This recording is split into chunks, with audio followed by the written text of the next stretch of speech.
Bismillahirrahmanirrahim. Assalamualaikum warahmatullahi wabarakatuh. Alhamdulillahirabbil alamin. Pada pagi ini di bawah guyuran hujan gerimis, alhamdulillah kita masih bisa kuat bangun pagi meninggalkan selimut yang hangat dan meluncur menuju Masjid Wasal ini ya.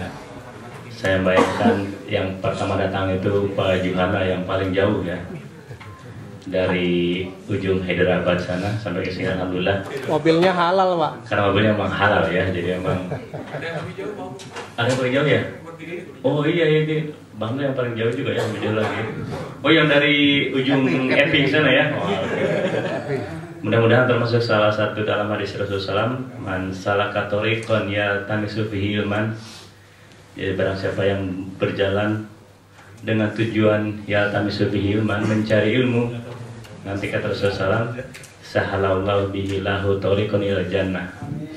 Allah akan mempermudah baginya jalan menuju surga. Karena memang jalan menuju surga itu agak susah tempuhnya. Sementara kalau jalan menuju neraka itu agak mudah-mudah. Kata Bang Nel, sekali belok ke Crown aja itu udah mudah gitu kan ya. Masuk di mana? Alhamdulillah pada pagi ini kita seperti biasa kajian Ahad pagi. Dan hari ini main menunya Ustaz Yahya masih dalam perjalanan. Mudah-mudahan beliau sehat dan bisa ada di sini. Tapi saya juga sudah sebagai broker, saya sudah menyiapkan. Ya saya kan dapat aman dari Bang Zul Pak Ade sebagai broker minggu pagi ya. Dan alhamdulillah pada pagi ini kita Ustaz Fahmi insyaallah sudah siap. Beliau ini orang baru tapi lama di Australia. Jadi Ustaz Fahmi ini di Melbourne mungkin ini tahun pertama. Beliau bertugas di Minaret College, tapi sudah lama sebelumnya di Perth dan sebelum juga di New Zealand sudah lama katanya. Beliau ini dari Jakarta tapi masih sama dengan Pak Awad lah keturunannya. Jadi namanya adalah Ustaz Fahmi Paris. Dari namanya beliau ini masih ada keturunan saudara dengan selebriti Hollywood yaitu Paris Hilton ya. Jadi masih pemiliknya Hotel Hilton lah. Masih ada sahamnya masih punya di sana. Masih turunnya. Salam Al Farisi juga di sana ada. Jadi luar biasa ya. Insya Allah jadi Ustaz Fahmi akan mengisi untuk materi pertama sambil menunggu Ustaz Yahya. Kalau Ustaz Yahya masih belum datang juga, Insya Allah juga hari ini kita kedatangan Ustaz Aprianto Daud ini ya. Beliau saya tahunya lewat cerita-cerita para sahabat penghuni masjid ini ya. Jadi dulu katanya tahun 2007 ada namanya Ustaz Aprianto Daud dan sudah kembali ke Indonesia. Kemudian minggu lalu saya dengar ada beritanya beliau kembali. Jadi kalau dalam film tahu kita ada namanya judulnya Batman Return, maka sekarang juga kita ada judul film baru Ustaz namanya Ustaz Aprianto Daud Return ya. Alhamdulillah beliau sudah kembali ke Melbourne dan sudah, kalau dulu mungkin cuma 2 tahun saja ya. Karena master sekarang PhD, insya Allah lebih lama lagi Pak Ade. Jadi kata Pak Ade memang katanya Wesley tidak akan pernah kehabisan stok ustad katanya ya. Insya Allah Pak Zul sudah pergi tapi kita kedatangan. Alhamdulillah ada dapat ini dari burung hudhud Pak Iman ya. Pada zaman Nabi Sulaiman kan memberitahu Pak Yahya on the way insya Allah ya. Jadi insya Allah nanti kita akan mengenai Ustaz Fahmi, kemudian nanti kalau saya sudah ada, sudah yamin ini, kemudian nanti juga saya minta Ustaz Aprianto untuk sedikit mengenalkan dulu ya, karena kalau meskipun sudah pernah di sini, tapi kan jamaahnya mungkin sekarang berubah ini.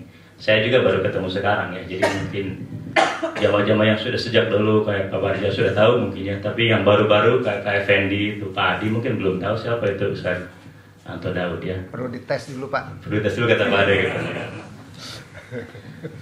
Demikian perkenalan sementara, saya langsung aja memanggil Ustaz Fahmi Faris, sahabat Al Farisi untuk memberikan tausiahnya. Saya persilahkan. Assalamualaikum warahmatullahi wabarakatuh. Waalaikumsalam.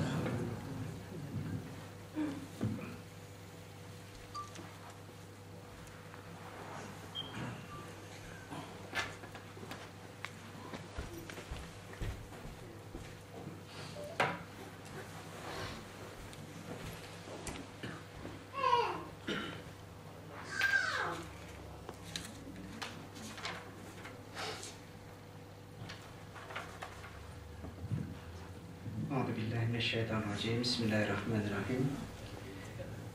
Assalamualaikum warahmatullahi wabarakatuh. Waalaikumsalam. Alhamdulillahirabbil alamin. Alladzi arsala rasulahu bil huda wa dinil haqq liyudhhirahu 'ala ad-din kulli wa kafa billahi shahida. Asyhadu an la ilaha illallah wahdahu la syarikalah wa asyhadu anna Muhammadan abduhu wa rasuluh la nabiyya ba'dah. Allahumma shalli ala Muhammad wa ala ali Muhammad. Bapak, ibu-ibu yang dirahmati Allah, pertama-tama selalu kita sampaikan syukur kita kehadirat Allah Subhanahu wa Ta'ala yang atas berkat rahmatnya, karunia-Nya, hidayahnya, Allah berikan keimanan kepada kita, dan itu nikmat yang terbesar. Yang nikmat itu tak dapat dibeli. Kalau kata Raihan, tidak terdapat di tepian pantai. Dia tidak dapat diturunkan dari orang tua yang bertakwa. Kita bersyukur kepada Allah Subhanahu wa Ta'ala atas nikmat sehat, sehingga dapat hadir di Masjid Westall ini. Kita bersyukur kepada Allah Subhanahu wa Ta'ala atas nikmat ukhuwah, sehingga Allah berikan hati-hati kita terpaut satu sama lain karena kecintaan karena Allah Subhanahu wa Ta'ala. Dan kita bersyukur kepada Allah Subhanahu wa Ta'ala atas berbagai nikmat-nikmat yang lain yang kita tidak akan sanggup untuk menghitungnya. Karena kata Allah Subhanahu wa Ta'ala, kalian tidak akan sanggup menghitung nikmat-nikmat Allah itu. Salawat dan salam tak lupa kita sampaikan kepada junjungan kita, suri tauladan kita, kedua kita, Rasulullah Muhammad sallallahu alaihi wasallam, yang atas langkah dakwahnya, atas usahanya, atas jerih payahnya, subhanallah, alhamdulillah, Islam akhirnya tersebar tidak hanya di Jazirah Arab, sampai kepada orang-orang tua kita, dan alhamdulillah sampai kepada kita. Dan semoga sarana-sarana pengajian seperti ini adalah suatu sarana untuk menguatkan keimanan kita, dan semoga dengan itu kita bisa meneruskan dakwah, langkah dakwah Rasulullah SAW kepada masyarakat kita, kepada anak turunan kita, insya Allah. Bapak dan ibu-ibu sekalian, ini ngomong-ngomong, berapa lama dikasih waktu? Setengah jam, 5 ya. Maksimal, nggak terbatas.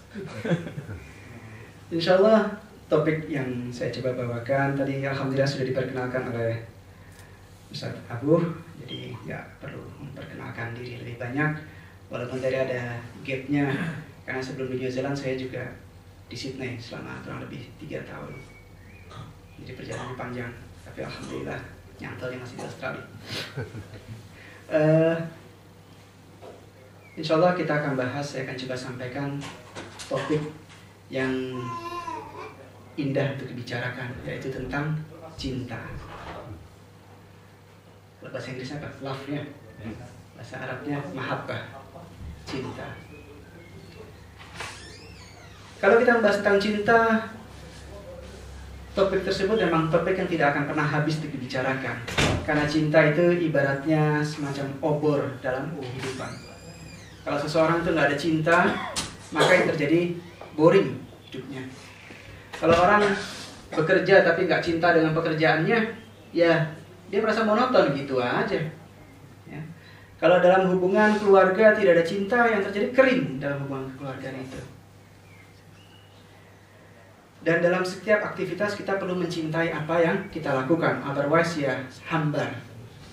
Maka cinta itu adalah motivator dalam kehidupan kita. Nah, poinnya adalah kecintaan kita itu bisa yang berdasarkan syar'i atau yang ada syariatnya, atau kecintaan kita itu yang tidak berdasarkan syariat. Kecintaan yang berdasarkan syariat itu kalau dia didasari dengan keimanan kepada Allah Subhanahu wa Ta'ala. Jadi kalau laki-laki dan wanita memiliki kecintaan didasari dengan syariat, maka dia akan melalui jalur pernikahan. Dia mengikuti bagaimana prosedur yang diatur oleh Allah Subhanahu wa Ta'ala.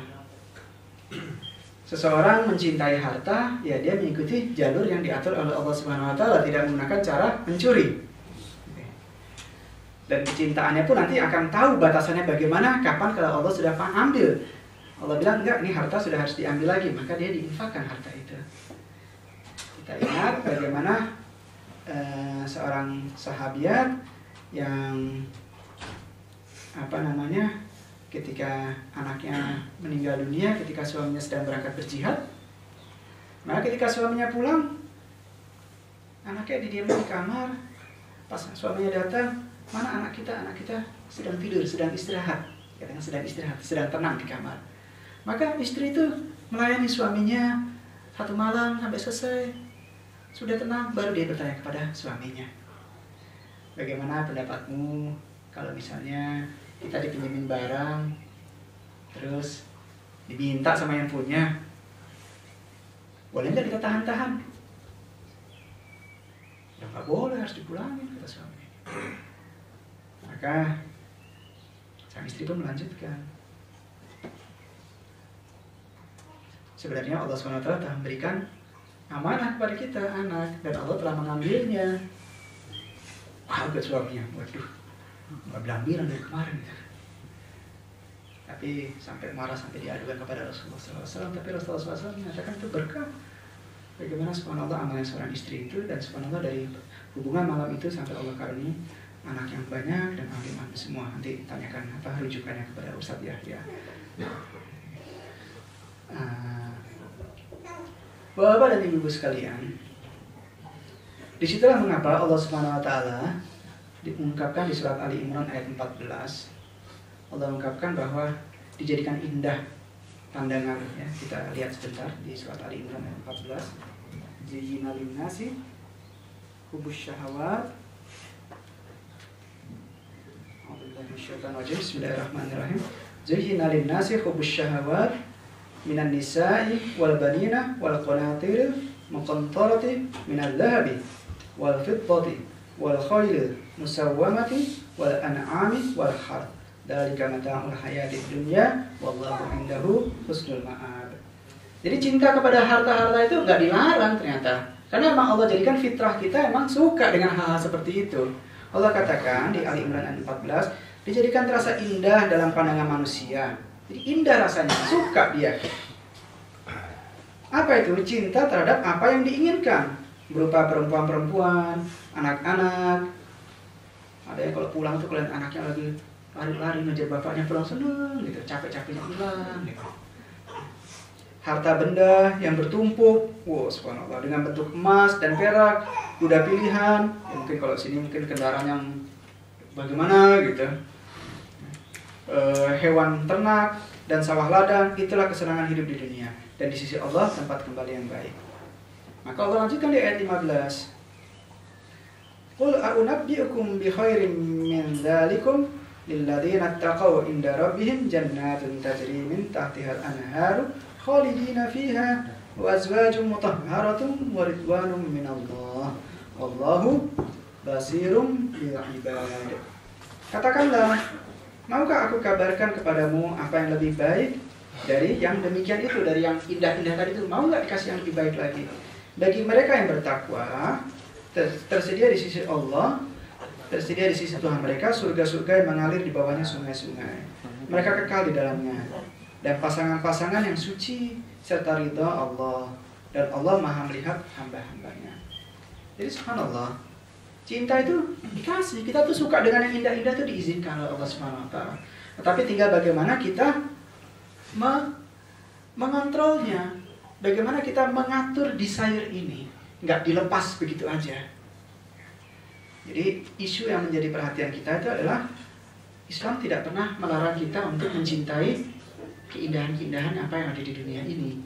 Tapi Islam mengatur kepada kita bagaimana kita mampu mengontrol desire kita ini. Maka kalau dulu waktu zaman saya masih SMA tuh ya, itu lagunya pernah ada lagu ya kalau apa, dan mungkin sampai sekarang juga lagunya kalau ya Judul-judulnya kalau nggak love, love, love terus ya lagu-lagu yang muncul ya, yang ada di pasaran itu yang ngetrend. Tapi ingat dulu waktu masih di SMA itu ada lagu, aku mau belajar ingat kamu, aku mau makan ingat kamu, aku mau ini ingat kamu mulu gitu. Padahal cinta itu ya seharusnya yang pertama itu ada cinta kepada Allah Subhanahu wa Ta'ala. Mengapa? Ya karena sebenarnya kita semuanya dikasih fasilitas ini Allah Subhanahu wa Ta'ala. Kita memiliki mata, alhamdulillah Allah yang kasih. Kita memiliki tangan, alhamdulillah Allah yang kasih. Kita memiliki bisa berpikir, alhamdulillah Allah yang kasih. Kita memiliki kaki, memiliki pekerjaan, memiliki anak, memiliki keluarga, memiliki istri, memiliki suami, subhanallah. Orang apa? Maka seharusnya mencinta itu pertama kita berikan kepada Allah Subhanahu wa Ta'ala. Yang kedua ya cinta seharusnya diberikan kepada Rasulullah Sallallahu Alaihi Wasallam. Begitulah kejadiannya ketika sampai hadisnya mengatakan tidak beriman itu sampai Rasul itu dicintai lebih dari keluarganya dan dari dirinya sendiri. Itu yang terjadi ketika Umar bin Khattab berdialog dengan Rasulullah Sallallahu Alaihi Wasallam.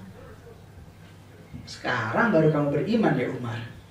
Ketika Umar menyatakan ya Rasulullah, engkau lebih aku cintai dari seluruh kecuali aku. Maka kata Rasul, belum beriman. Sampai kau mencintai aku lebih dari dirimu juga. Maka Umar mengatakan, iya aku mencintai engkau ya Rasul lebih dari diriku juga. Harus sekarang kamu beriman. Jadi cinta kita harus kita ungkapkan, harus kita usahakan kepada Rasulullah SAW. Nah ciri-ciri cinta itu diantaranya adalah apa ya? Ciri-ciri kalau orang-orang cinta itu ciri-cirinya apa ya? Mungkin Anda bisa bantu. Kan cinta itu adalah ada pada diri kita semua. Mungkin Anda bisa bantu Bapak Ibu-ibu, cinta itu ciri-cirinya apa biasanya? Penampilan prima. Penampilan prima. Terus. Apa ya? Saya ingat terus gitu ya. Ingat terus ya kalau orang cinta tuh. Kalau orang cinta sama istrinya atau cinta sama suaminya, pikir terus. Ingat cinta sama anaknya, pikiran terus. Kalau cinta sama hartanya, keingetan terus. Waduh, nanti gimana? Ciri-ciri cinta yang lain misalnya adalah kagum, penampilan prima. Waduh, kalau ketemu dia mah senang. Sengaja dipasang penampilannya yang pas. Ciri-ciri cinta yang lain adalah siap berkorban. Kalau orang udah cinta, apa katanya pasangannya atau apa katanya yang membuat cinta itu, dia akan bersedia untuk berkorban. Jadi kalau misalnya di perusahaan gitu kan, cinta dengan pekerjaannya, wow, mestinya selesai jam 5, ya jam 8 malam jadi terusin aja, lagi asik, senang gitu dengan kerjaannya, enak ya. Orang bilang apa? Workaholic ya. Orang senang gitu dengan kerjaannya gitu. Juga takut dan harap, takut nanti yang dicintainya marah. Cinta atau harap gitu, harap. Itu semua adalah hak-haknya Allah Subhanahu wa Ta'ala. Misalnya kita lihat sedikit misalnya di surat ke-21 ayat 90 masalah tentang takut dan harap ini. Surat Al-Anbiya ayat 20, Allah Subhanahu wa Ta'ala mengungkapkan ayat 90.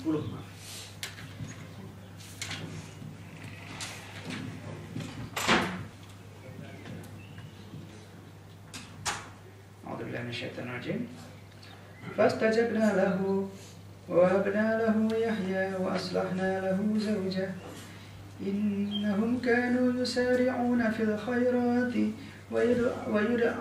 وَيَدْعُونَنَا رَغَبًا وَرَهَبًا وَكَانُوا لَنَا خَاشِعِينَ.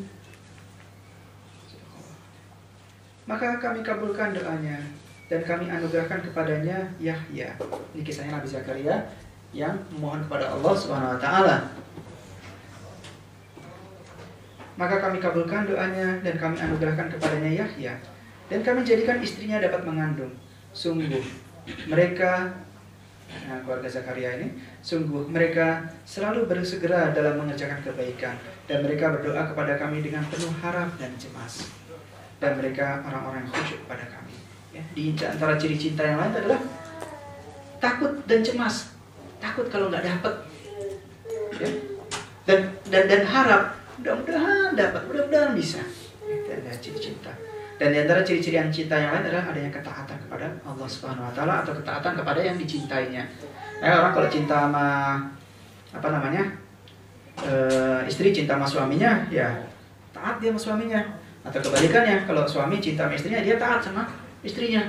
Nanti kita bagaimana seharusnya ketaatan itu? Ya bagaimana kalau kita beriman kepada Allah, kita kembalikan rule-nya gimana sih kata Allah? Masalah cinta itu, siapa sih yang harus taati oleh siapa dan bagaimana seharusnya? Bapak dan ibu-ibu sekalian, dari masalah cinta ini kita lihat sedikit tentang kisah-kisah cinta. Kisah-kisah yang terjadi pada zaman sahabat. Dan juga bagaimana hadis-hadis dari Rasulullah SAW tentang kecintaan ini. Kita ingat bagaimana ketika Rasulullah SAW itu hijrah dari Mekah ke Madinah, maka ada kelompok yang disebut dengan kaum Muhajirin, mereka berhijrah, dan kaum Ansor, mereka yang penduduk setempat. Sampai Allah abadikan di surat Al-Hasyr bagaimana kisah kecintaan mereka itu. Bagaimana mereka karena cinta kepada Allah dan Rasulnya, maka mereka cuma mencintai sesama mukmin. Sampai-sampai pernah itu sampai waris itu diwariskan kepada saudaranya. Sampai Allah turunkan ayat yang mengatakan bahwa waris itu tetap kepada turunannya. Nah, lalu kita lihat sedikit di surat Al-Hasyr, yaitu surat ke-59 ayat ke-8 sampai ke-10.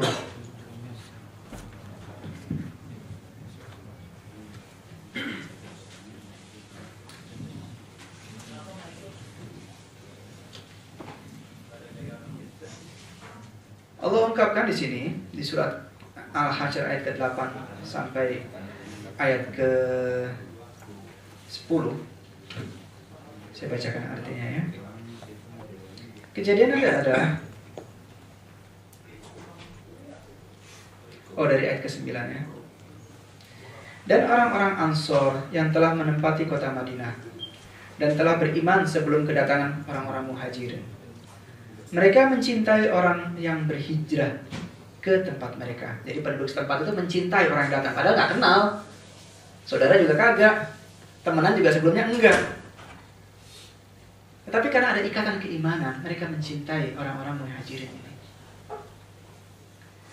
Dan mereka tidak menaruh keinginan dalam hati mereka terhadap apa yang diberikan kepada orang-orang Muhajirin. Jadi mereka memberikan milik. Orang-orang Ansor itu ngasih miliknya kepada orang Muhajirin. Dan mereka tidak pamrih. Nggak ngarep balikin, nggak ngarep nanti kalau itu apa efeknya dan sebagainya, nggak ngarep sama sekali. Ini buat Anda. Dan mereka mengutamakan orang-orang Muhajirin atas dirinya sendiri. Meskipun mereka juga memerlukan. Mereka ngasih, walaupun mereka butuh. Tapi enggak, ini buat kamu. Karena kamu orang-orang yang baru datang. Kamu butuhkan. Kamu belum settle di sini. Dan siapa yang dijaga dirinya dari kekikiran, maka mereka itulah orang-orang yang beruntung. Nanti kita lihat kisahnya ya. Walladzina ja'u min ba'dihim yaquluna Rabbana ighfir lana wa li ikhwanina alladhina sabaquna bil iman wa la taj'al fi qulubina ghillan lil ladzina amanu Rabbana innaka ra'ufur rahim. Dan orang-orang Muhajirin ini menjawab. Dan orang-orang yang datang sesudah mereka, orang-orang Muhajirin dan Ansor, mereka berdoa, Ya Rabb, ampunilah kami dan saudara-saudara kami yang telah beriman lebih dahulu dari kami.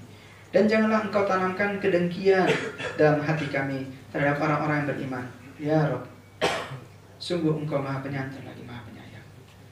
Jadi mereka juga mendoakan, Ya Allah, ampunilah kami dan saudara-saudara kami yang telah beriman lebih dahulu dari kami.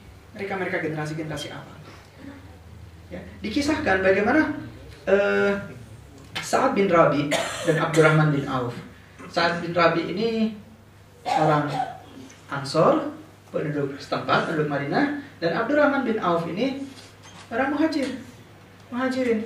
Dia datang dari Mekah.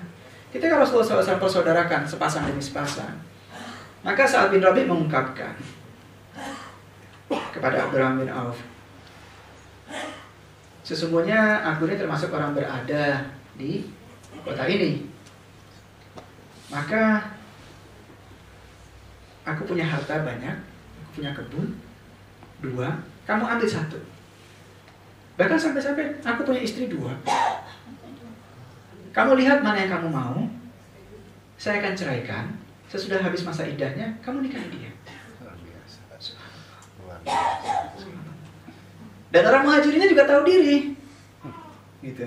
Bukannya apa namanya kesempatan. Jawabannya, mudah-mudahan Allah berikan berkahan kepada harta dan keluarga. Insya Allah, jazakallah khair. Mudah-mudahan Allah berikan berkah kepada harta dan keluargamu. Bukan itu yang saya butuhkan. Just tunjukkan saya di mana pasar. Dia berusaha. Jadi ya sudahlah, kasih yang basic need aja lah gitu. Untuk bisa hidup aja lah gitu. Yang itu udah mudah-mudahan Allah kasih berkah. Dan berbagai kisah-kisah seperti itu terjadi. Masalah suami istri juga pernah terjadi. Bagaimana seorang sahabat bernama Jabir. Dia ini dikenal dia itu memiliki paras yang tidak tampan dan dari ekonomi lemah. Sampai Rasulullah SAW menanyakan, kamu ini nggak mau nikah? Dia bilang, ya saya mau ya Rasul, cuma siapa yang mau sama saya? Gitu. Ya udah minder duluan gitu. Wajah begini, ekonomi juga lemah, gitu. Gimana nih? Maka Rasulullah SAW pun menikahkan dia. Dan yang Rasul pilihkan adalah seorang wanita yang cantik, bangsawan pula. Subhanallah, rezeki nomplok tuh. Ketika ada panggilan jihad, jadi berangkat berjihad. Jadi ya sudah, emang dia cinta kepada istrinya, tetapi dia lebih cinta kepada Allah dan Rasulnya. Sampai dia menemui Allah dan syahid di jalan jihad itu. Jadi manajemen cinta ini memang perlu kita latih. Cinta ini ada manajemennya, levelisasinya. Jangan kebalik gitu komposisiannya. Dan itu perlu dilatih. Dan insya Allah untuk menguatkannya, kita bisa perhatikan bagaimana hadis-hadis dari Rasulullah SAW.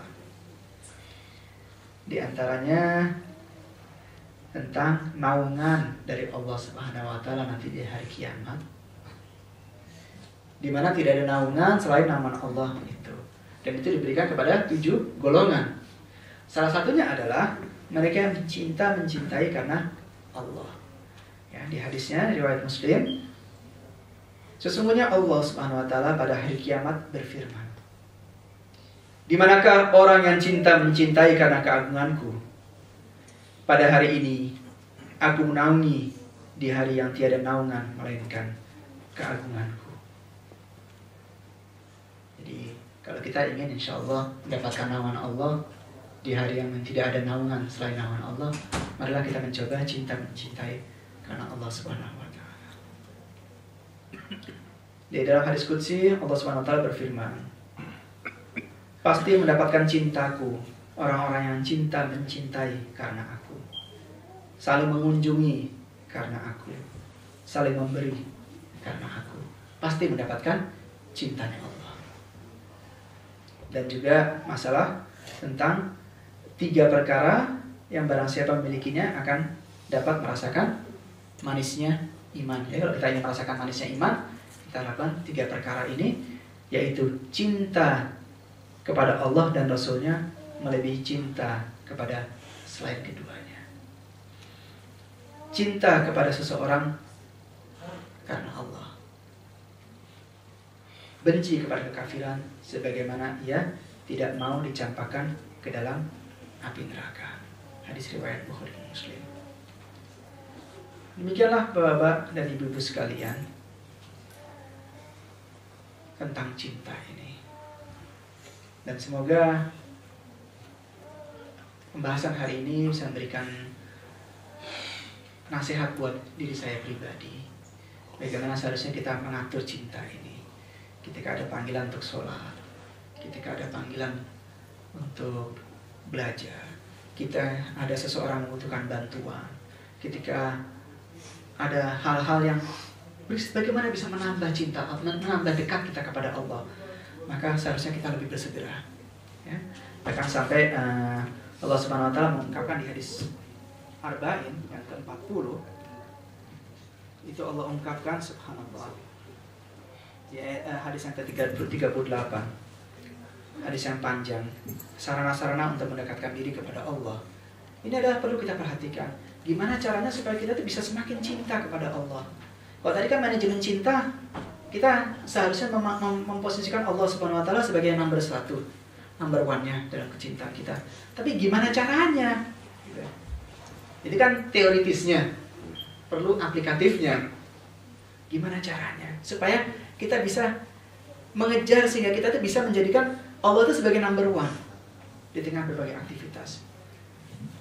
Ya caranya ya dengan usaha kita, dengan kita push, kita tambah. Kalau misalnya amal-amal itu kita tambah, amal-amal wajib kita tambah dengan amal-amal sunnah. Yang misalnya masih biasa sholatnya di rumah, kita push diri kita untuk bisa sholatnya di masjid. Yang misalnya baca Qurannya masih sedikit, kita tambah terus sehingga muncul kecintaan itu. Karena subhanallah, ketika cinta itu sudah muncul, dan mudah-mudahan cinta itu tidak bertepuk sebelah tangan, karena Allah itu maha menyayangi hambanya, sampai Allah Subhanahu wa taala mencintai kita. Maka kata Allah dalam hadis qudsinya, akulah tangannya yang dipakai, akulah kakinya yang dipakai untuk berjalan, akulah mata yang dipakai untuk melihat. Barang siapa musuhiku, barang siapa musuhinya, maka sesungguhnya dia memusuhi Allah.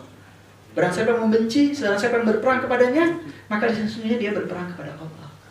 Dan kalau dia meminta, Allah pasti berikan. Kalau dia mohon pertolongan, Allah akan kasih, pasti beri pertolongan. Maka sekarang tinggal bagaimana kita melatih diri sendiri, melatih diri kita sendiri untuk bagaimana supaya cinta ini bisa muncul.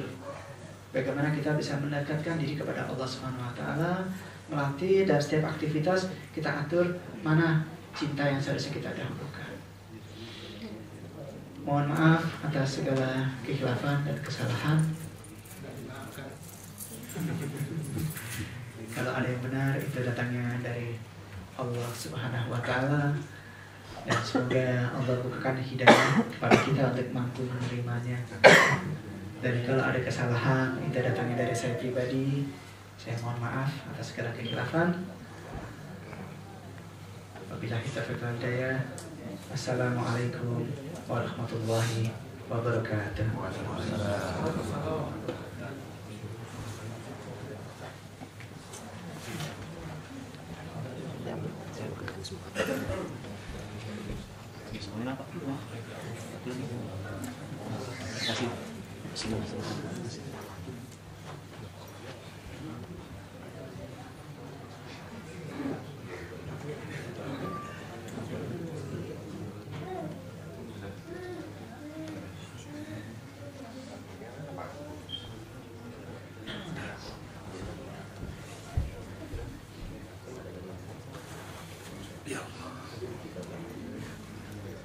Assalamualaikum warahmatullahi ta'ala wabarakatuh.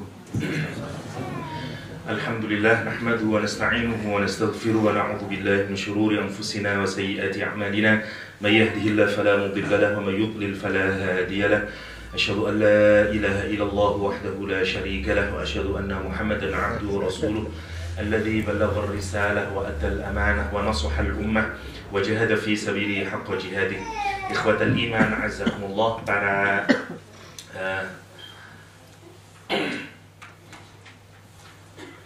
penuntut ilmu, orang-orang yang insya Allah dirahmati oleh Allah SWT. Pagi hari ini kita sampai di ayat ke-151, insya Allah 151, 152 dari surat Al-Baqarah, yang insya Allah kita akan mengkaji dan mengambil hikmah dari dua ayat ini. Kira-kira apa yang bisa kita petik dan kita hunjamkan di dalam hati sebagai petunjuk dalam kehidupan kita sehari-hari. Bismillahirrahmanirrahim. Kama arsalna fikum rasulan minkum yatlu alaikum ayatina wa yuzakkikum wa yuallimukumul kitaba wal hikmah wa yuallimukum ma lam takunu ta'lamun. Sebagaimana, biasanya kalau tiba-tiba ada kata sebagaimana pasti ada rentetan belakangnya ya. Sebagaimana, loh, kenapa ngapain memang kan kayak gitu ya. Sebagaimana kata Allah SWT, telah kami telah mengutus misalnya kepada kalian semuanya, atau di antara kalian semuanya, di dalam kalian semuanya, rasulan, seorang rasul. Sebagaimana Allah telah mengutus kepada kalian semuanya, di dalam kalian semuanya seorang rasul. Rentetannya kemarin kita sampai bahwa salah satu kemurahan Allah yang diberikan kepada umat Nabi Muhammad adalah wali utimma ni'mati. Kemarin Allah akan sempurnakan nikmat kepada kaum ini. Salah satu kenikmatan yang diberikan Allah kepada umat ini adalah biirsalir rasul, dengan diutusnya Rasulullah SAW. Lihat cara Allah mengungkapkan nikmat diberikan Rasulullah SAW dalam kehidupan kita ini sangat menarik. Al-Quran itu menggunakan kata manna. Laqad manna, sungguh aku anugerahkan kepada kalian.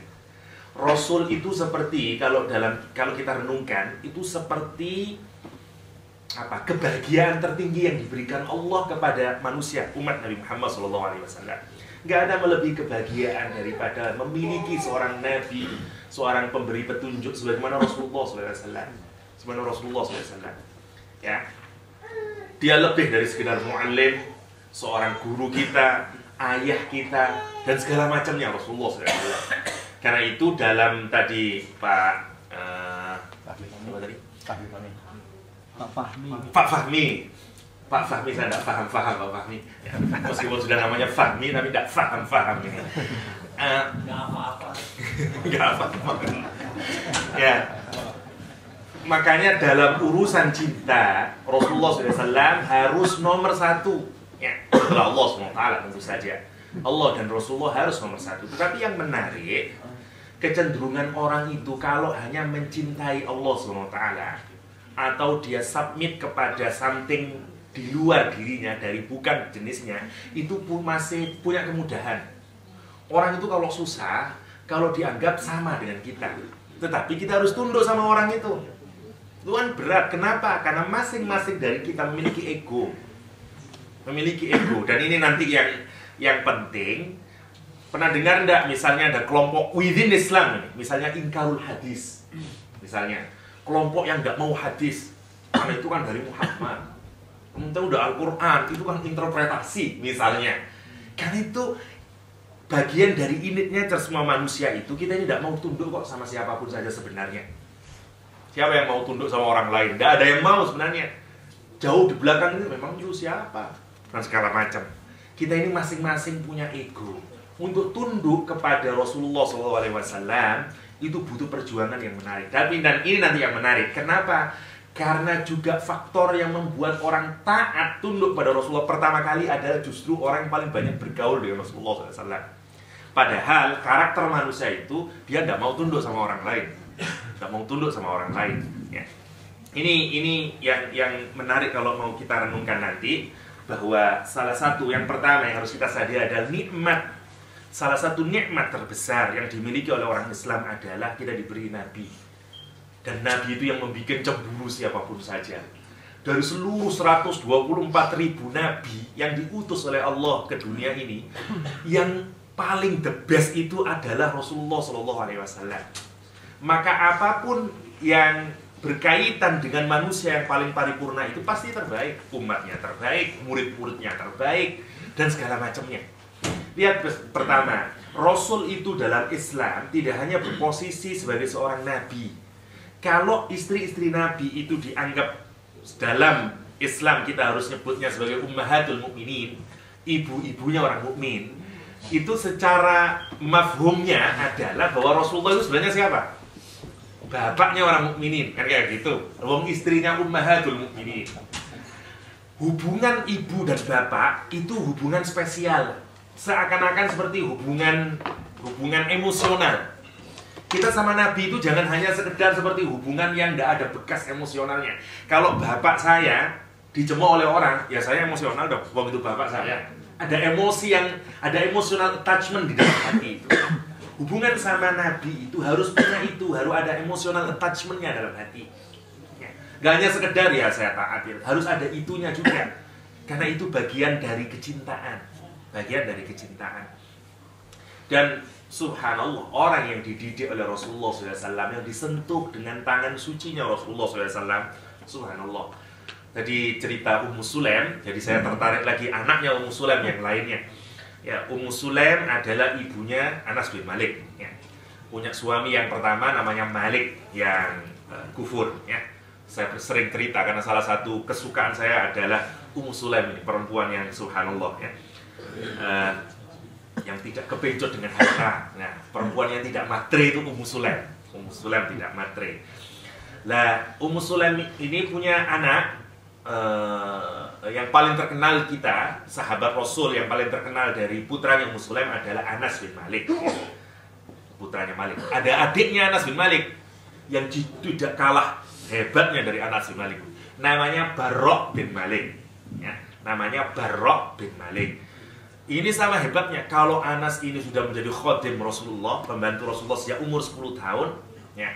Lah kalau Barok ini sahabat Rasul yang paling pemberani, yang mimpinya adalah menjadi syahid, sehingga dia dijuluki, ditarik sebagai asyikus syuhada atau asyikul akhirah. Ada yang disebut lagi asyikul jannah, orang yang merindukan surga, orang yang merindukan akhirat, atau orang yang merindukan syahadah, asyikus syahadah atau asyikus syuhada. Ini kenapa? Karena dia itu mimpinya kepingin mati syahid. Terus aja gitu. Waktu dia sakit nih, kemudian Anas bin Malik masuk, kemudian wahwa yataghanna, dan dia sedang nyanyi-nyanyi atau bersyair atau apalah.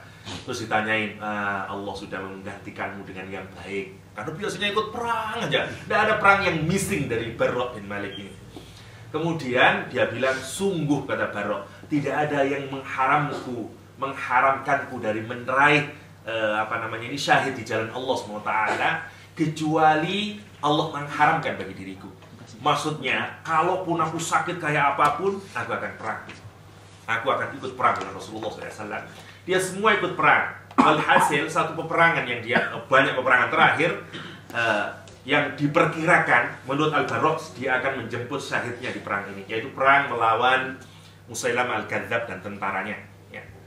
Di peperangan yang terkenal, perang Yamamah. Ya, di Musailamah Al-Kadzab. Musailamah Al-Kadzab itu dari daerah Najd kalau sekarang. Ada hadis yang populer yang menarik itu, yang digunakan oleh orang-orang Iran untuk atau orang Syiah untuk menolak Islamnya orang-orang Saudi Arabia. Hanya sekedar info ya. Ada hadis yang menyatakan kata Rasulullah akan muncul kegoncangan, tanduk setan ya, dan segala macam dari daerah Najd. Dan kebetulannya Muhammad bin Abdul Wahab At-Tamimi ya, seperti Pak Awad, itu dari daerah Najd. Sehingga katanya orang Syiah, nah ini rivernya ini ke sini. Orang yang bikin kegoncangan ini katanya, yang tanduk setan berasal dari situ. Tetapi sebenarnya banyak juga ulama yang dari Najd ya.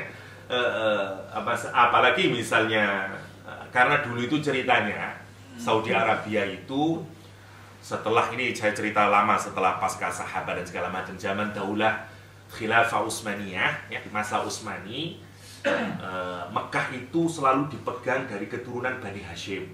Nggak boleh lah kalau nggak dari Bani Hashim. Jadi harus Bani Hashim ya, Asy-Syarif atau orang nyebutnya Habib atau Syarif. Kalau perempuan Syarifah. Jadi di Betawi jadi Saripah ya. Atau di Jawa Timur jadinya Syaripah ya, Syarifah ya. Dan itu masuk dalam bahasa Inggris menjadi syarif. Nah ini benar, saya bukan bohongan. Ini benar, syarif itu dari bahasa Inggris, yaitu dari bahasa Arab yang berarti syarif. Ya. Karena bahasa Inggris itu lama, jauh setelah bahasa Arab. Ya. Dan memang karena masuknya Islam ke daerah Eropa dan segala macam. Ya. Seperti Portugis dari Portugal. Ya. Honolulu jadi Hunalulu misalnya, ya segala macam. Waktu ekspansi Islam, Pak Wid yang mengikuti Islamic Legacy. Nah, nanti suatu saat kita minta Pak Wid menjelaskannya itu.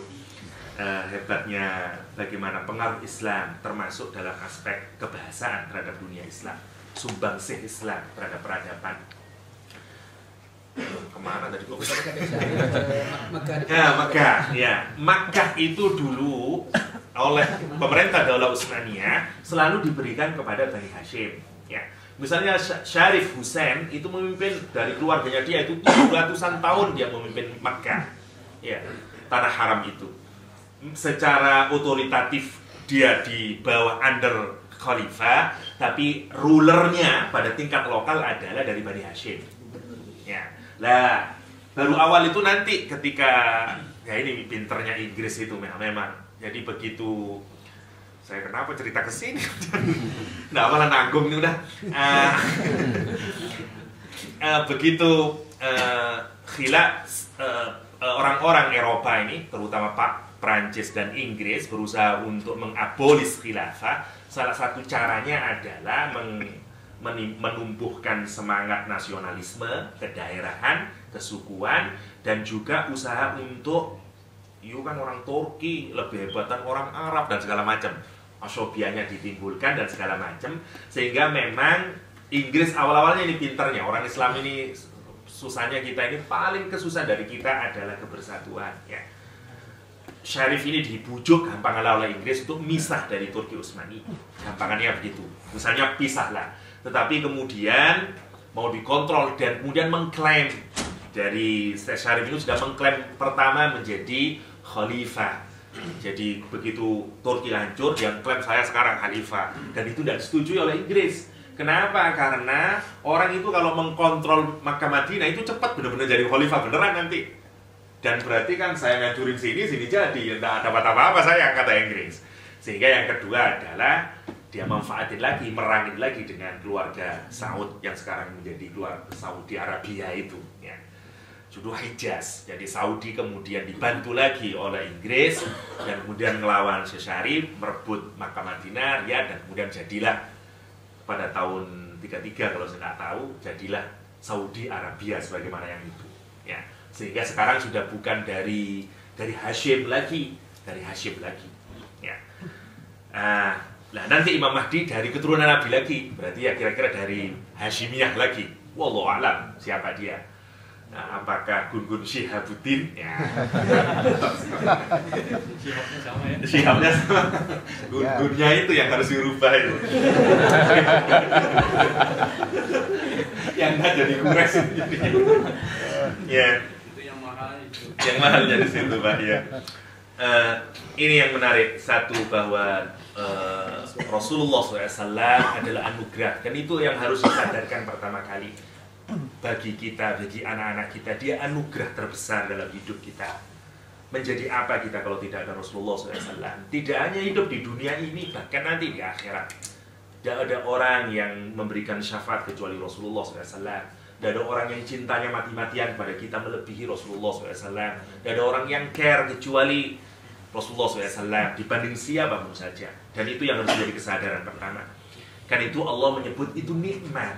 Itu nikmat. Dikasih nabiya itu nikmat. Ya, si nikmat. Saya belum selesai cerita Barra bin Malik itu. Dia mamah, ini dia udah perang hebat sekali segala macam, tapi ternyata banyak riwayat menuturkan. Saya ambil cerita ini dari Ibnu Athir dan Nusa'ad yang menceritakan bagaimana hebatnya Barra bin Malik. Satu riwayat menuturkan ada 80 tusukan di tubuhnya, tapi dia tidak meninggal dunia. Pulang ke Mekah, sampai Khalid bin Walid sebagai komandan masih harus mengunjungin dia, karena tidak sembuh-sembuh, masih lama. Dia butuh lama. Perang lagi, ikut lagi.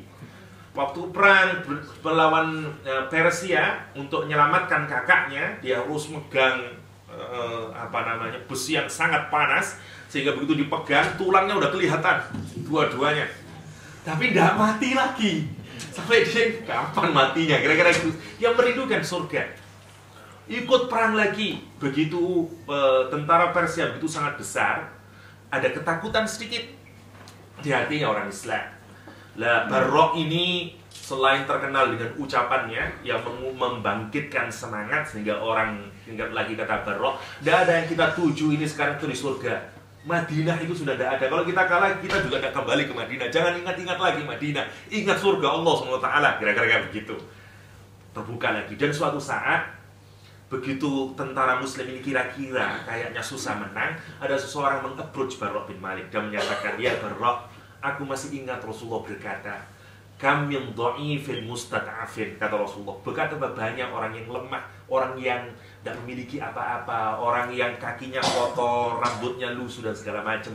Kata Rasulullah SAW, kalau dia berdoa kepada Allah SWT, lau da'a, ya, kalau dia berdoa kepada Allah, la abarrahu, pasti, lau aqsama ala Allah, di hadis itu, kalau dia bersumpah dengan nama Allah SWT, kemudian dia berdoa kepada Allah, la abarrahu, pasti Allah mengijabah doanya. Nah, minhum Barra bin Malik. Ini ucapannya Rasulullah SAW. Di antara mereka itu, yang kalau dia bersumpah kepada Allah atau dia berdoa, ngangkat tangannya ke langit, pasti diijabah. Minhum, kata Rasulullah SAW, Barra bin Malik. Lah, begitu pemerang itu, Barra, berdoalah kepada Allah sekarang. Nah, sayangnya di antara kita nggak ada yang ada hadisnya gitu. Ya. Lau aqsama 'ala Allah la barrahu minhum ikraman misalnya. Kalau gitu enak kita udah. Ya. Tinggal doain maharok, konsil membolehkan Jumatan, selesai dah itu. Selesai. Persoalannya kita nggak punya orang yang kayak begitu, nggak punya orang yang gitu. Nah, Barra bin Malik itu orang yang kayak begitu. Saya ingin merenungkan, lihat cintanya orang yang sudah disentuh dengan ajaran Rasulullah SAW. Apa doanya Barra bin Malik? Dia angkat tangannya, ya, kata dia, ya Allah, menangkan orang-orang Muslim. Ya. Dan yang terakhir yang menarik, setelah itu dia berdoa, walhiqni binabiyyika ya Allah, temukan aku setelah ini dengan Nabimu Muhammad. Nabi Allah sudah meninggal nih. Doa yang terakhir itu, walhiqni binabiyyika. Setelah perang ini, saya berdoa ini, ya Allah, menangkan orang Muslim dan segala macam. Setelah itu, temukan saya, ya Allah, dengan Rasul Muslim ini. Dan benar, setelah itu, dia termasuk dari orang-orang Muslim yang syahid. Dan dia bertemu Rasulullah di alam barzakh tentu saja. Ya. Dan itu hebatnya, lihat. Mimpinya itu ketemu Nabi, menjadi syuhada. Orang yang sudah disentuh oleh Rasulullah SAW. Sentuh oleh Rasulullah. Makanya, mungkin kita masih belum merasa betapa Rasulullah itu nikmat bagi kita. Ya. Kenapa? Karena kita jauh dari Rasulullah. Kenapa kita jauh? Karena kita tidak pernah mempelajari sirah Rasulullah. Karena kita tidak pernah incline untuk sungguh-sungguh mempelajari hadis Rasulullah SAW. Ya, sekali lagi, para ulama menyatakan kalau kita membaca hadis, bayangkanlah kita ini sedang menghadiri majelisnya Rasulullah SAW. Tidak ada yang lebih indah dari itu. Tidak ada yang lebih indah dari itu. Karena itu memiliki Rasulullah SAW itu anugerah dalam hidup ini, anugerah dalam hidup ini. Ya. Kalau jangan sampai lesan kita itu setiap hari kosong dari ayat Al-Quran, jangan juga kosongkan hati kita ini dengan tanpa Rasulullah setiap hari dalam hidup kita. Karena itu baca hadis, even one, ya, renungi, pahami maknanya, lihat, bayangkan sebagaimana kita hidup bersama para sahabat Nabi. Kita memang terentang waktu dengan Rasulullah yang nggak bisa lagi ketemu dengan Rasulullah. Tapi peninggalannya semuanya masih di sini. Hadis-hadisnya terjaga, terawat dengan baik. Ya, itu yang mesti harus kita kaji. Kama arsalna fikum rasulam minkum. Lihat, yang kedua adalah minkum, dari kalian. Allah mengutus seorang anbiya, seorang rasul itu dari diri kita, dari jenis kita. Min jinsikum, bukan dari malaikat, bukan dari, kenapa? Agar menjadi contoh sebenarnya. Dan ini yang menarik. Kalau kita renungkan, tipe orang itu kan sebenarnya ada 4. Kalau mau merenungkan, 1, orang yang inside, outside baik. Mau disentuh dengan Islam atau enggak, sebenarnya dia udah baik. Seperti tipikal siapa? Abu Bakar As-Siddiq. Sebelum menjadi Islam, dia orang baik. Dalam luarnya udah ada baik. Yang kedua adalah orang yang dalamnya baik, tapi dia jadi jelek. Kenapa? Karena society. Ya. Kalau ada teori sosial yang menyatakan enggak, orang itu baik ya either karena di dalam doang, ya memang sudah baik. Society tidak punya pengaruh. Ada yang enggak, semua orang itu awalnya baik. Society yang membuat buruk. Nah, kita ambillah dua-duanya, ya. Dua-duanya. Jadi satu orang yang inside outside baik. Dia tidak bisa dipengaruhi oleh apapun karena dia offsetnya bisa membentengi diri dari pengaruh buruk society, culture, dan di dalam dia juga baik orangnya. Yang kedua, dalamnya baik, luarnya jelek. Karena tidak kuat dia ditahan dengan culture, dengan lingkungan dan segala macam. Pasalnya dia di Indonesia dulu baik, Pak. Begitu pindah ke Melbourne, waduh, tidak karu-karuan. Nah, berarti dia tidak kuat menahan godaan Melbourne yang binal. Nah, kira-kira gitu ya.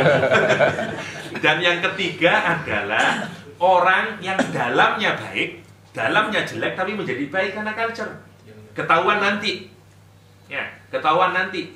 Begitu sudah tidak ada orang yang melihat, datang ngajain ke masjid, jeleknya kelihatan. Memang dalamannya itu jelek sebenarnya. Casingnya doang bagus. Ya.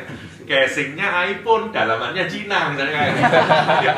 Sama aja kayak begitu. Dan yang terakhir adalah orang yang tinggal yang mana ini? Jelek dua-duanya. Inside outside jelek. Ini tipikal Abu Lahab. Abu Lahab itu luar dalam jelek. Masyarakat juga tidak terlalu respect karena dia kikir dan segala macam. Dan dalamannya tambah jelekan. Kalau dalamannya baik tapi luarnya jelek, itu seperti tipikal Hamzah, tipikal Umar bin Khattab. Dalamnya baik tapi luarnya itu yang bikin jelek. Ya. Durian, Pak. Seperti durian. Ya. Dan yang terakhir tipikal orang yang luarnya baik tapi dalamnya jelek, itu tipikal yang kemarin kita ceritakan, Abu Jahal. Di masyarakat respect semua orang, disebut the father of wisdom, ya, Abul Hakam. Kurang apa? Semua orang respect saking hebatnya, tapi dalamannya busuk. Dalamannya busuk. Nah, 4 orang ini nanti yang sangat kelihatan begitu turun Al-Quran atau turun nubuah. Ya. Begitu Nabi dijadikan Nabi, Nabi Muhammad dijadikan Rasul, dan begitu Al-Quran diturunkan. Nanti kelihatan ini. Karena itu fungsi Al-Quran nanti di sini sebagai bayyinah. Lihat di Al-Quran itu. Lam yakunil ladzina kafaru min ahlil kitab wal musyrikina hatta ta'tiyahumul bayyinah. Bayyinah. Kata Al-Quranul Karim, lam yakunil ladzina kafaru min ahlil kitab wal musyrikin. Sungguh orang-orang musyrik baik dari kalangan ahli kitab dan orang-orang musyrik itu tidak akan pernah pisah dia. Dari apa? Dari kesyirikannya, dari kekufurannya, hatta ta'tiyahumul bayyinah, sampai datang kepada mereka al-bayyinah. Al-bayyinah itu apa? Al-Quranul Karim, Rasulullah SAW. Begitu datang, nanti baru kepisah. Kalau enggak, dia tetap aja. Yang dalamnya jelek, ya tetap jelek. Yang dalamnya baik, tapi luarnya jelek, dia tidak akan pisah. Terus, minggel aja terus kayak begitu. Yang bisa menjadi pemisah itu bayyinah. Ya, lam yakunil ladzina kafaru min al-kitab wal musyrikin hatta ta'lamul bayyinah. Rasulun minallahi yatslu suhufan mutahharah. Ya, ila akhirih fiha kutubun qayyimah. Ya. Atau lagi kata Al-Qur'an, wa ma tafarraqal ladzina utul kitaba illa min ba'di ma ja'atuhumul bayyinah.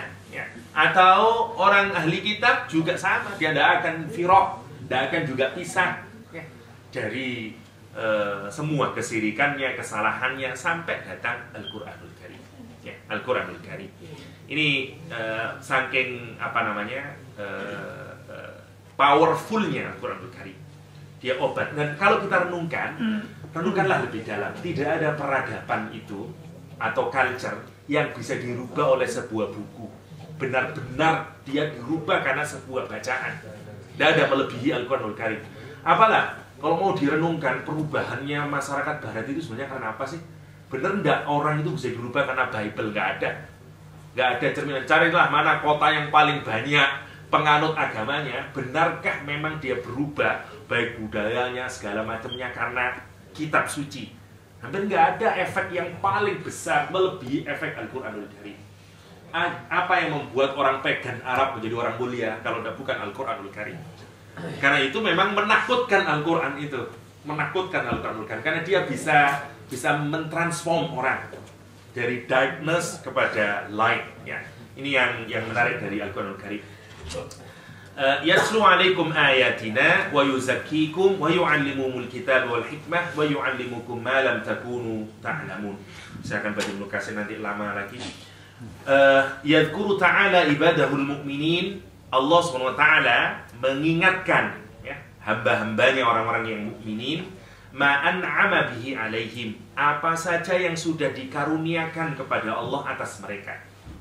Berupa apa? Berupa segala macamnya, termasuk berupa Nabi Muhammad. Tidak diingatkan oleh Allah SWT. Ingat tuh, sudah dikasih Nabi Muhammad SAW, dikasih nikmat. Ya, min bi'tsatir rasul, dengan diutusnya Rasulullah SAW, Muhammad SAW, ilaihim, kepada mereka semuanya. Apa fungsi yang pertama Rasulullah SAW? Yatlu alaihim ayatillahi mubayyinat. Yang pertama, fungsi Nabi adalah membacakan Al-Quranul Karim. Membacakan Al-Quranul Karim. Dulu saya pernah di khutbah Jum'ah sekedar mengutip bahwa bedanya penyampaian Al-Quranul Karim. Ya, kalau Rasulullah menerima Al-Quranul Karim itu dari Allah langsung ditaruh di dalam hatinya, sehingga sudah jadi ilmu. Ya, kemarin kita bilang ada jenis ilmu hissiyah, ada ilmu aqliyah, ada ilmu qalbiyah yang sifatnya dalam hati. Lah, ilmu Al-Quran itu diletakkan Allah di dalam hati Nabi Muhammad, sehingga dan untuk nerima itu harus cuci dulu segala macamnya itu. Ya, alam nasroh laka sodrok dan segala macamnya itu baru masuk Al-Quranul Karim itu. Semua jelek-jeleknya dihapus, karena kalau ada sifat jelek Al-Quran itu nggak bisa. Ibarat kita mau masukkan air, kalau masih banyak minyaknya nggak bisa nyampur itu. Ya, karena itu Al-Quran sanasrifu an ayati alladziina yatakabbarun, kata Al-Quranul Karim. Aku akan palingkan ayat-ayatku dari orang yang sombong. Gak bisa nerima Al-Quran tuh. Ya bisa dia baca, tapi gak bisa masuk dalam hatinya. Karena gak bisa kalau ada kepekatan, ya cahaya gak bisa masuk. Kalau pekatnya terlalu. Tetapi juga ada rumusnya. Kalau yang pekat itu terus kita cahayai, nanti ya jadi hilang gelapnya. Ya misalnya ada bahan yang sangat kotor, kita terus sama seperti kisahnya ulama dulu, saya lupa namanya, apa tabiin saya sudah lupa, yang belajar hanya disuruh ngambil timba yang sangat kotor, ngambil air ke laut, sampai dimana dibuang lagi, suruh lagi ke laut, ambil air lagi, padahal kotor nih. Suruh ngapain saya ini, tidak ada gunanya. Paling tidak kamu tahu, lihat sekarang timba yang sudah kotor itu sekarang jadi bersih. Setelah apa? Berkali-kali kayak begitu itu. Tuh, sama dengan hati kita. Kalau kita nerima Quran, baca Al-Quran, ngerenungi Al-Quran, kok masih kayak ada bekasnya dalam hati? Karena saking kotornya timbanya ini. Jadi harus terus saja pakai ini tidak bisa, harus kasih bleach ya, harus benar-benar bersih. Lah kalau sudah bersih, dia akan langsung mantap masuk dalam hati, yasroh sodroh. Karena sifat Islam itu membuat lapang sudah dalam hati. Yasroh sodrohu lil Islam. Ya, sama seperti kata Utsman bin Affan, ya kalau ada iman dalam hati, nikmat baca Al-Quran, hati kita jadi plong. Tapi kalau belum, ya memang masih belum terasakan, ya, belum terasakan. Nah, itu yang harus dibersihkan dalam hati, ya. Karena itu lihat, sebelum kita mengkaji Al-Quran, kalau mau kita renungkan di sini itu, hal yang pertama sebenarnya yang harus kita lakukan adalah wa yuzakkikum. Saya ulangi lagi dari yatslu alaikum ayatina. Jadi kalau Rasulullah SAW itu sudah jam 7. Saya singkat lagi. Jadi kalau Rasulullah nerimanya dari Allah langsung dalam hati, Rasulullah mengajarkan Al-Quran melalui sahabat itu audio. Ya, sifatnya audio. Jadi bukan written form, bukan, tapi sifatnya audio ini. Jadi Rasulullah masukkan baru ke telinga. Dan katanya memang informasi yang kita dapatkan melalui telinga itu jauh lebih mancep di dalam hati. Ya, ya tentu tergantung dari speaker, ya, dari speaker. Contoh misalnya kalau kita menghadiri satu lecture yang orangnya ini benar-benar excellence speaker misalnya, ini kan kita bisa sampai kapanpun kita ingat tuh, kuat ingatnya. Saya masih teringat Pak Buya Hamka misalnya, masih ada itu. Bayangkan ini yang ngomong Rasulullah SAW. Maka memang salah satu cara efektif mengajarkan Al-Quran memang dengan simai, dengan mendengarkan. Lah untuk simai yang harus diperlukan adalah penguasaan bahasa Arab. Karena itu kita nggak jadi efektif Sekarang didengarkan karena prasyarat untuk bisa memahami Al-Quran dengan cara memahami bahasa Arab sudah tidak kita tahu. Jadi yang kita dapatkan masih atharnya saja, rasa lembutnya, rasa senaknya. A.J. Arberi ya. Salah seorang orientalis ya, yang mentranslate Al-Quranul Karim. Kata dia, setiap aku dengarkan Al-Quran, ini orang orientalis bilang, setiap aku dengar Al-Quran, aku seperti mendengarkan musik yang mendentum-dentum dalam jiwaku. Kenapa? Karena intonasinya itu, saya pernah menceritakan, Al-Quran itu punya ritme, punya rhyme yang kalau orang memahami itu membuat, ya seperti yang saya jelaskan, seperti fadam dama, kan kayak gitu. Dam dama, kan kayak orang menakutkan sudah. Karena maknanya juga menghancurkan itu. Fadam dama alaihim, misalnya begitu. Was-was alladhi yuwaswisu fi, was-was kayak orang gosipin. Ya memang begitu, alladhi yuwaswis. Nah, orang yang paham secara soundnya itu punya impact dalam hati. Nah, itu sebagian yang kita dengar hari ini, yang kita nikmatin itu. Kalau dengar orang ngaji enak, subhanallah. Paling enggak, pertama tingkat paling bawah lagunya lah. Wah, enak lagunya ini. Setelah itu iramanya itu kita panjangnya, qra'u kitabiyah. Wah, waktu panjangnya enak misalnya. Begitu orang dimasukkan dalam neraka, penjaganya bertanya, penjaganya dipanjangkan ya. Wa qala lahu khazanatuha, ya. Wah, penjaganya kayak seakan-akan mau ditanya apa nih? Ya, kayak siap-siap ini. Dan itu punya efek dalam batin, punya efek. Nah, bayangkan kalau orang paham bahasa Arab secara maksimal sebagaimana para sahabat, tahu konteks ayatnya, terus diajarkan melalui audio. Bagaimana efeknya itu, masuknya ilmu dalam hati. Jauh maksimal, dan itu yang dilakukan Rasulullah. Hari ini, cara itu tidak terlalu efektif. Karena tingkat kebodohan kita. Karena itu yang lebih efektif sekarang mempelajari. Ya. Kita beli tafsir, kita baca tafsir, dan segala macamnya.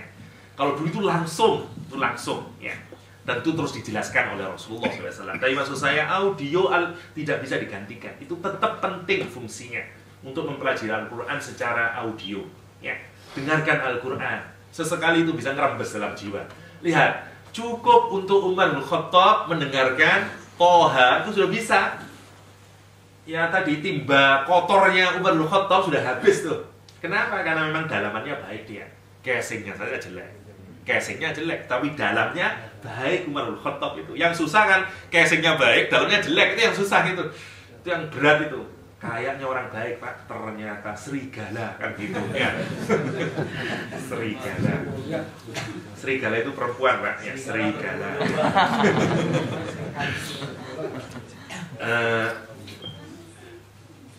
Mana ini? Mubayyinatin, karena dia menjadi clear, proof ya. Nanti yang dan fungsi yang kedua, wa yuzakkihim, fungsi Rasulullah itu yang kedua adalah membersihkan kita. Membersihkan dari apa? Ayutahhiruhum min radha'ilil akhlaq, dari kejelekan akhlak kita. Kejelekan akhlak, wa danasin nufus, dari kejelekan jiwa ya. Wa af'alil jahiliyah, dari perilaku jahiliyah, semuanya dibersihkan oleh Rasulullah SAW. Kita tahu ini akhlak buruk, itu kan dari Rasulullah SAW. Kalau enggak, masing-masing punya pendapat, atau siapa yuk jelek tuh, ini kan enggak segala macam. Kita baru tahu, bisa tahu ini akhlak buruk, ini akhlak baik, ini Rasulullah SAW. Karena itu dalam Islam, akhlak itu sumbernya dari Khaliq. Kalau kita belajar etika, etik itu sumbernya dari mana baik buruk itu? Ya dari kesepakatan atau dari common sense. Common sense itu yang mana sih? Common sense itu sebenarnya kalau mau ditentukan yang mana common sense itu ya? Common sense-nya siapa? Ya, tetap tidak bisa, karena kalau dalam standar barat yang namanya baik dan buruk itu nggak jelas ukurannya. Datangnya dari siapa? Karena itu menjadi relatif nanti. Nah, kalau dalam Islam akhlak itu bukan dari manusia. Akhlak itu dari Allah. Ya, karena itu disebut dengan akhlak. Akhlak itu untuk siapa? Untuk makhluk. Datangnya dari siapa? Dari Khaliq. Dua-duanya punya kaitan itu. Akhlak dari kata kholaqo juga. Karena itu yang bikin Allah, standar baik buruknya itu Allah. Karena itu kita tidak ada argumen. Kalau menurut Allah itu jelek ya jelek. Tidak usah menurut, tidak ada common sense, tidak bisa ya jelek. Ya, udah jelek. Kalau menurut Allah jelek ya jelek. Itu bedanya. Jadi akhlak penentunya bukan dari tata nilai norma, masyarakat, tapi dari Allah Subhanahu wa taala. Ya. Dari norma Allah Subhanahu wa taala.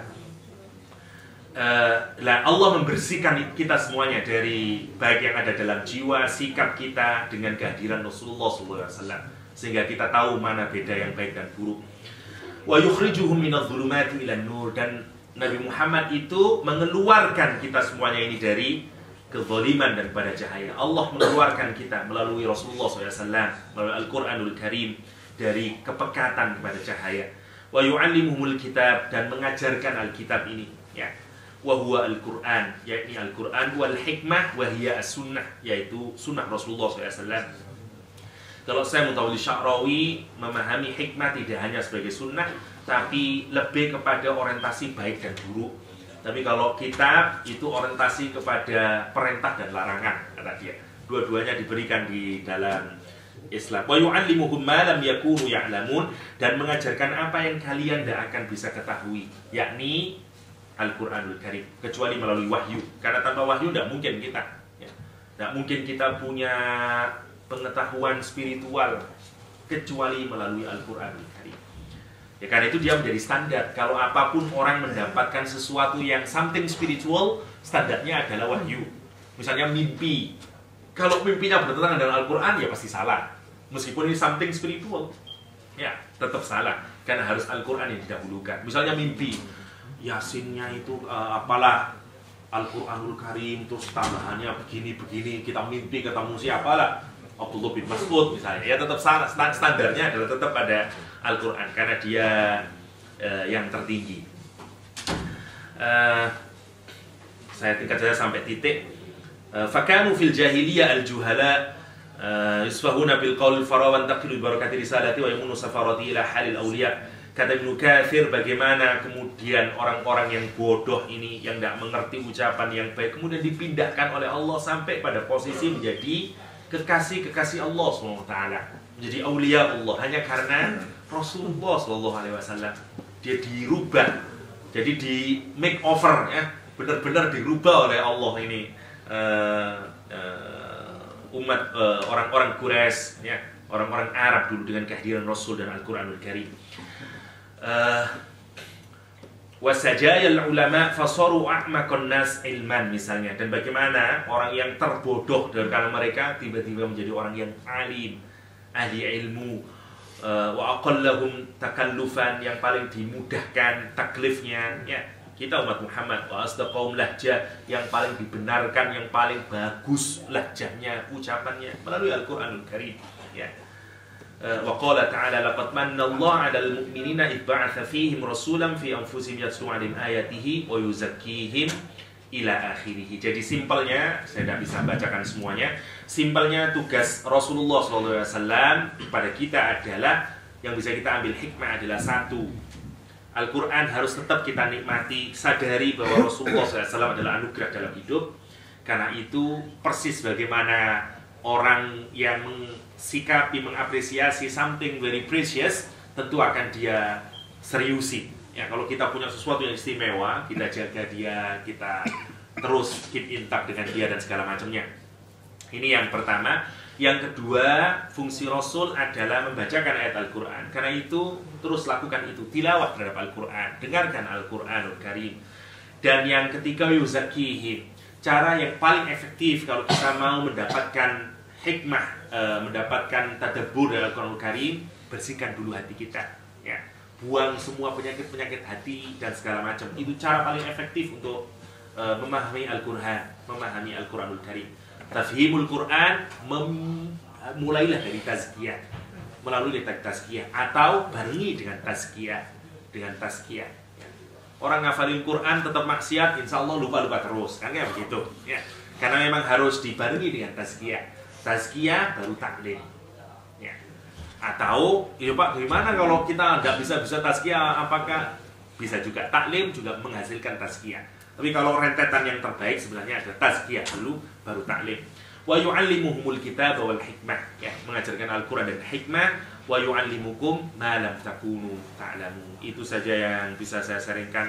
Hanya masih 4 baris dari Ibnu Katsir. Masih banyak penjelasan Ibnu Katsir untuk ayat ini. Insya Allah kita lanjutkan di pertemuan berikutnya. Dan Allah wa iyyakum ajma'in. Assalamualaikum warahmatullahi wabarakatuh.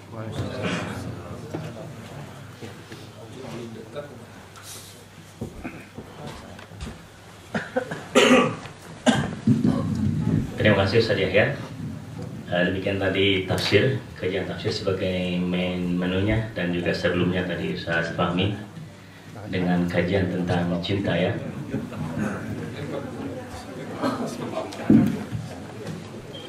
Assalamualaikum warahmatullahi wabarakatuh. Pertama-tama saya mengucapkan banyak terima kasih, dan yang kedua saya mohon maaf jika ada kesalahan-kesalahan selama ini, baik tingkah laku maupun kata-kata. Insya Allah besok saya akan berangkat ke Indonesia pagi, dan tanggal 23 berangkat ke Madinah dari Jakarta, insya Allah, untuk menunaikan ibadah haji. Jadi yang hadir pada hari ini adalah Pak Anies Siregar, Pak Ikroman, dan Pak Hajahari, also juga berangkat ke Hajj pada tahun ini. Kami mohon doa restu dari bapak-bapak dan ibu, dan juga kami mohon maaf jika ada kesalahan kami selama ini. Insya Allah kami berangkat selamat dan kembali lagi di Melbourne ini dengan selamat dan membawa predikat haji yang mabrur.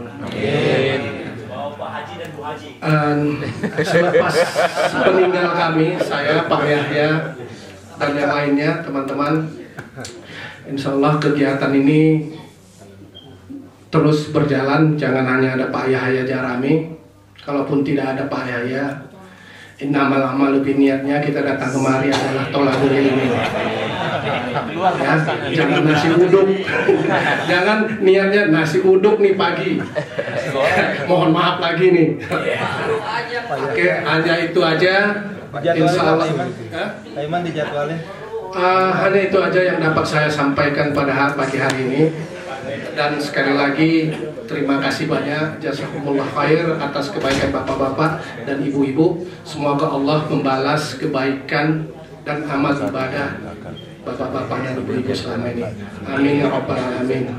Taqabbalallahu minna wa minkum, taqabbal ya karim. Assalamualaikum warahmatullahi wabarakatuh. Waalaikumsalam. Berhasil Pak ya. Sudah jadwalkan ke depannya. Terima kasih Pak Iman. Kita doakan semoga perjalanan beliau ke Indonesia dan ke Madinah selamat dan lancar dan mendapat haji yang mabrur. Saya jadi kelupaan di pertanyaannya belum ini. Barangkali kata Pak Zari pertanyaannya ditunda aja katanya ke minggu depan. Ini karena ini keputusan Gubernur Aceh, jadi saya mengikuti aja. Sekali lagi demikian acara subuh kita pada pagi ini. Mudah-mudahan apa yang kita dengarkan pagi ini bermanfaat, menjadi tambahan ilmu bagi kita sehingga semakin memperbaiki ibadah kita kepada Allah Subhanahu Wa Taala. Atas nama panitia Ahad Pagi saya terima kasih kepada ibu bapak yang atas kehadirannya, dan juga terima kasih kepada ibu bapak yang sudah membawa hidangan pada pagi ini. Oh, yang terakhir ya, selamat datang kepada ini perwakilan dari Leverton, Bapak Haji PD Suyudi Habibi ya, karena beliau pecinya seperti Pak Habibi kelihatan. Iya, terima kasih sudah hadir di sini, dan mudah-mudahan beliau minggu depan bisa hadir lagi dengan membawa jamaah yang lebih banyak dari Leverton ya. Akhirul kalam, assalamualaikum warahmatullahi wabarakatuh. Waalaikumsalam.